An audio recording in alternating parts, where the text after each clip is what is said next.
Over the last couple of hundred years, the area of Govan Hill in Glasgow's leafy south side has seen a mixed bag of fortunes, but in its current incarnation as the ersatz Berlin of Scotland's largest city, there's one place where all of its denizens can be found, in the right weather conditions. Queen's Park was designed by Sir Joseph Paxton in the 1850s around the ancient Iron Age fort of Camp Hill. The park features a compendium of tasteful views, framed by rolling pastoral terrain and complemented by a raft of amenities, including tennis courts, a flagpole, a big slope, allotments, out-of-shape football, wet bits, and a sex hill. It was the third public park in the city after Glasgow Green and Kelvingrove Park, the latter also being designed by Paxton, who was himself dubbed by Charles Dickens no less as the busiest man in England. I like to think of him as a latter-day Monty Don. Indeed, he was renowned for having his fingers in many pies. Talking of which, I was once accidentally invited to a polyamorous hogmanay party at the allotments during COVID. Things got messy, but thankfully only in a "there's mud on my trousers" kind of way. At least I think it was mud.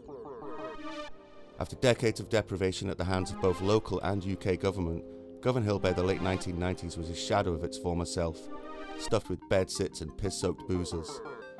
As such, the area inevitably became prime boho fodder.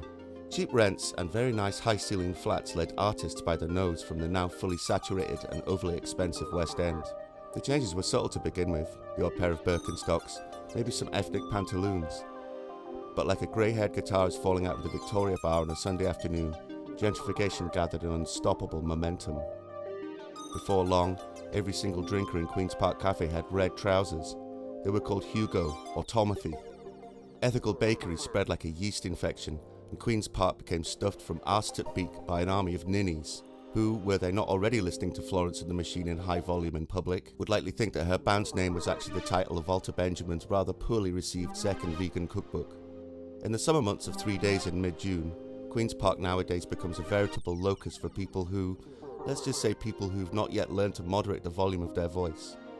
Indeed, while trying to film the Iron Age remains at the top of the park, my chiaroscuro moment was somewhat rudely interrupted by someone marching through my shop, carrying a ukulele and booming about fixed-rate mortgages. From a place that Glasgow-born people hold dear, to a place that Glasgow-born people fear, I just hope this dear green place can withstand the ravages of its own good fortunes.